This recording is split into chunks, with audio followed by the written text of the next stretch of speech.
Ma'asyiral muslimin rahimakumullah, usini wa iyyakum bitaqwallah faqad fazal muttaqun. Kama qala Allah Ta'ala fi kitabil karim, a'udzu billahi minasyaitonir rajim.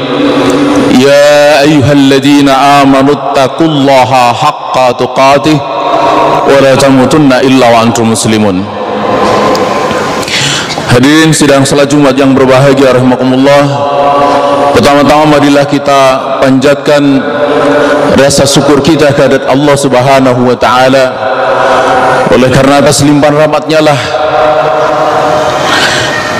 pada siang hari ini,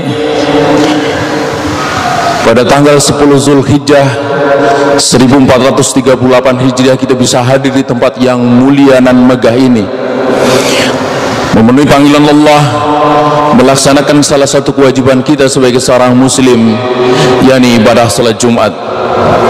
Mudah-mudahan ibadah kita pada siang hari ini dan juga pada waktu yang telah lampau diterima oleh Allah Subhanahu wa taala.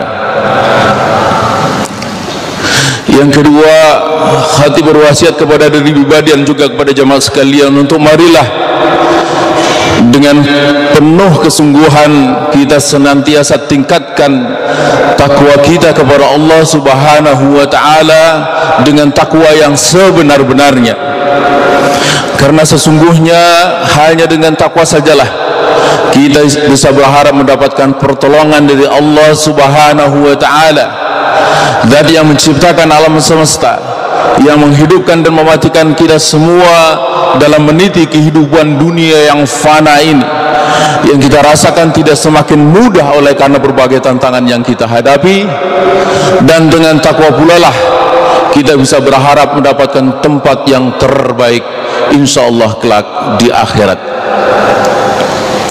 Ma'asyiral muslimin rahimakumullah, bagi kita seorang muslim, sesungguhnya peta jalan hidup kita atau life map kita itu sudahlah sangat jelas, sebagaimana Allah Subhanahu wa taala sampaikan di dalam surat Al-Mu'minun yang tadi khatib bacakan di awal khutbah ini, mulai ayat 12, 13, 14, 15 dan 16. Ada 3 fase yang akan kita jalani dalam kehidupan kita ini. Yang pertama adalah fase kelahiran, yang kedua kematian, dan yang ketiga adalah kebangkitan di akhirat kelak. Khusus tentang fase kelahiran, bahkan Allah Subhanahu wa taala menjelaskannya dengan cukup rinci di dalam surat Al-Mu'minun ayat 12, 13, 14 tadi, yakni bahwa kita ini diciptakan pada awalnya adalah sebagai nutfah, kemudian menjadi alaqah, mudghah, aidhamah, wa qasawnal aidhamah lahman thumma ansa'nahu khalqan akhar. Dari daging yang bertulang itulah kemudian Allah menciptakan makhluk yang terlahir menjadi seperti kita-kita saat ini. Ayat seperti inilah surat Al-Mu'minun 12, 13, 14 yang dalam pandangan Gary Miller, seorang saintis ahli matematika asal Kanada, sebagai bukti yang sangat jelas bahwa Al-Quran itu sesungguhnya adalah memang firman Allah. Gary Miller ini bukan hanya seorang saintis, dia juga adalah seorang misionaris. Pada tahun 1973, dalam usahanya untuk meyakinkan jamaahnya tentang kebenaran agama yang mereka peluk, yaitu agama Nasrani, dia melakukan riset panjang untuk mencari kelemahan Al-Quran. Apa yang kemudian dia dapatkan? Alih-alih dia mendapatkan kelemahan Al-Quran, yang justru dia dapatkan adalah kekuatan Al-Quran. Dalam risetnya itu, Gary Miller menjumpai atau membaca ayat 82 dari surat An-Nisa. Afala yatadabbarun al-Quran? Apakah engkau tidak mengkaji Al-Quran? tidak mentadaburi Al-Quran. Walau kana min indi ghairillah lawajadu fi ikhtilafan katsira. Andai Al-Quran ini bukan datang dari sisi Allah, niscaya engkau akan jumpai di dalamnya itu perselisihan yang banyak atau ikhtilaf yang banyak. Nah, Gary Miller, atau dalam pandangan Gary Miller, perselisihan Al-Quran itu bukan hanya antara ayat dengan ayat yang lain, tetapi antara ayat dengan sains modern. Nah, Gary Miller tidak menjumpai kedua-duanya. Dia tidak menjumpai di dalam Al-Quran ikhtilaf atau perselisihan antara satu ayat dengan ayat yang lain. Pun juga dia tidak jumpai perselisihan antara ayat Al-Quran dengan sains modern.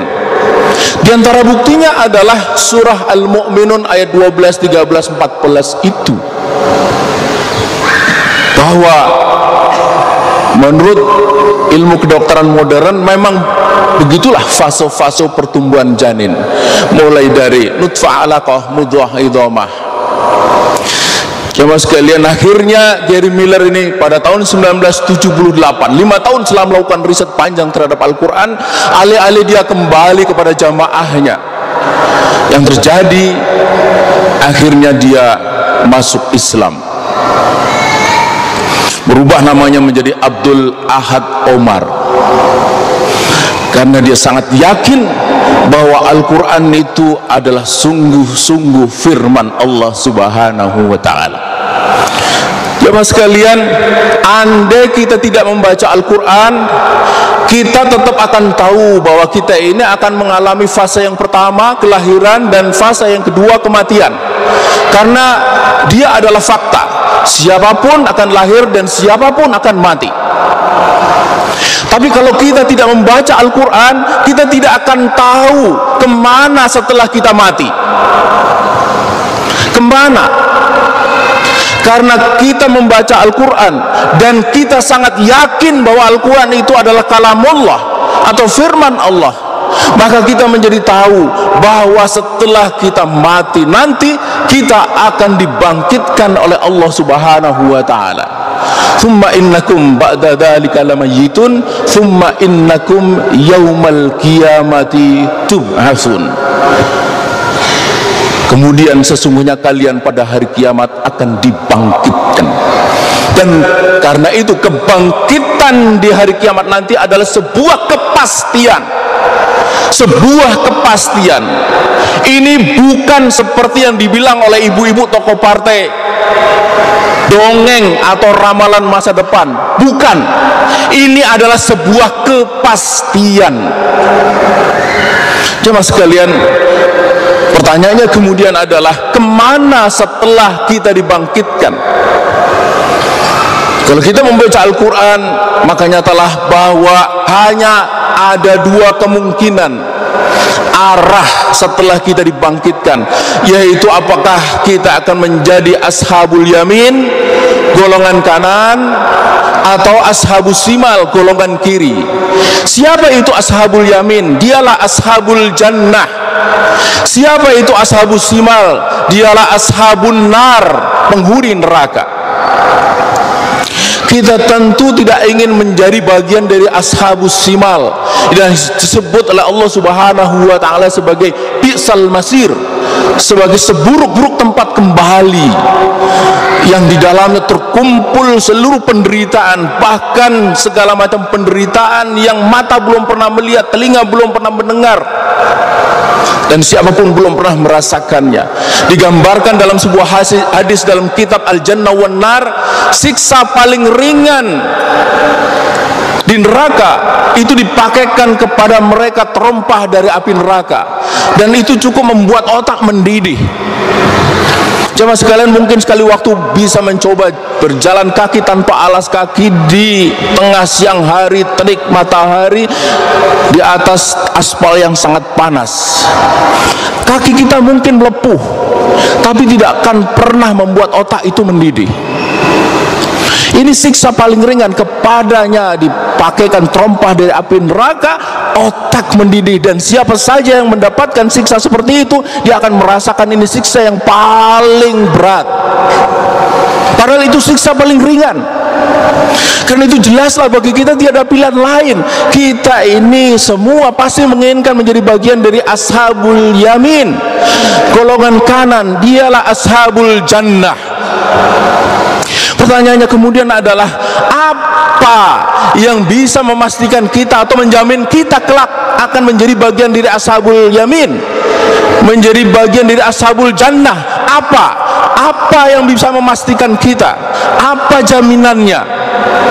Coba sekalian, hanya ada satu yang bisa memastikan kita bahwa kita kelak akan menjadi bagian dari ashabul yamin. Apa itu? Yaitu ketika kita menjalani kehidupan di dunia yang sementara ini betul-betul sesuai misi penciptaan kita oleh Allah Subhanahu wa taala, yaitu ibadah. Kita semua tahu bahwa kita ini diciptakan oleh Allah Subhanahu wa taala tidak lain adalah untuk beribadah kepadanya. Wa ma khalaqtul jinna wal insa illa liya'budun. Apa itu ibadah? Imam Malik mengatakan al-ibadatu hiya, ibadah itu adalah taatullah, taat kepada Allah, wa khudu'u lahu, tunduk kepadanya, wa tizamu ma syara'ahu minad-din, dan berpegang teguh kepada apa yang disyariatkan oleh Allah di dalam agamanya. Ringkasnya, ibadah adalah ketika kita terikat kepada syariah Allah, ketika kita terikat kepada syariah agama Allah, syariat Islam. Apa makna terikat kepada syariah Allah itu? Terikat kepada syariah Allah itu adalah menjadikan syariat Allah sebagai tolak ukur perbuatan kita atau miqyasul amal kita.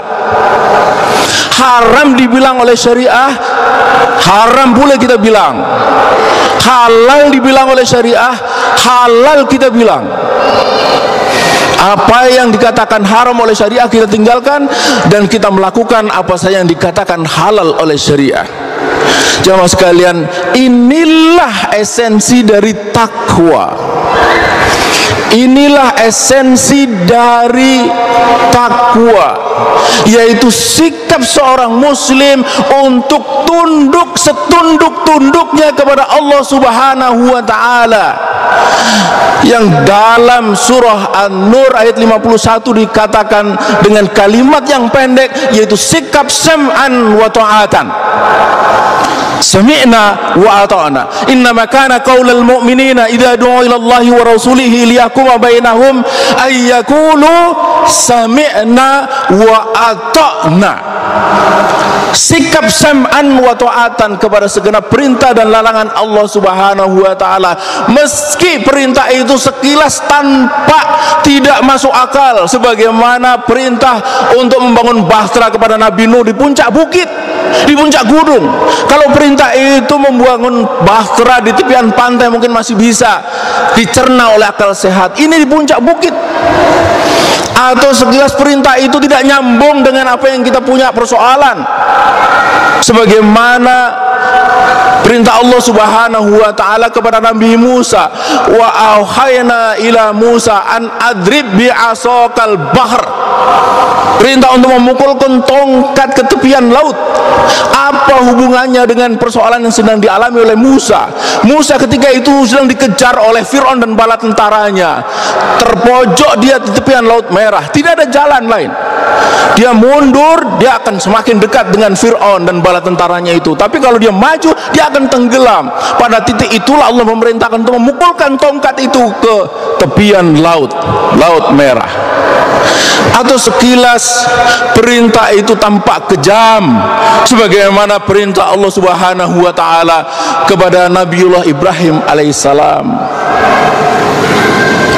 Falamma balahu ma'ahu sa'ya qala ya bunayya inni ara fil manam anni adbahuka. Perintah untuk menyembelih putranya yang sudah lama sekali dinantikan. Akhirnya dia mendapatkan, dan begitu sayangnya dia dengan putranya yang mulai tumbuh dewasa. Tapi di titik itu justru datang perintah Allah untuk menyembelih kekasih hatinya itu. Tapi inilah takwa. Mereka melaksanakan perintah itu dengan sepenuhnya. Kenapa mereka melakukan perintah itu dengan sepenuhnya? Karena mereka yakin, seyakin-yakinnya bahwa Allah tidak mungkin mendolimi hambanya, dan yakin bahwa perintah Allah itu pasti baik buat hambanya. Wa ma rabbuka bidzallamin lil abid. Maka dilaksanakanlah oleh Nabi Nuh membangun bahtera di puncak bukit itu. Dia pukulkan tongkatnya oleh Nabi Musa, dan begitu juga dengan Nabi Ibrahim.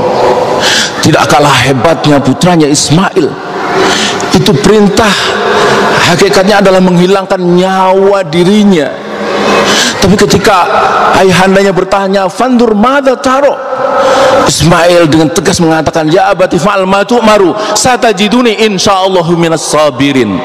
Jamaah sekalian, inilah takwa. Inilah takwa yang harus kita wujudkan, yang harus kita wujudkan dalam kehidupan kita.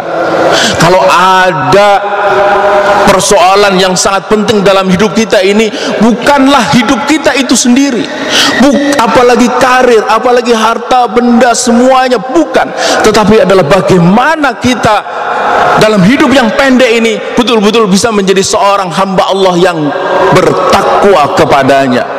Karena ini adalah taruhan kita di hadapan Allah. Ini akan menentukan tinggi rendahnya derajat kita di hadapan Allah Subhanahu wa taala. Allah sendiri sudah mengatakan, "Inna akramakum indallahi atqakum." Dan kesempatan untuk kita meraih takwa itu hanyalah pada saat kita hidup.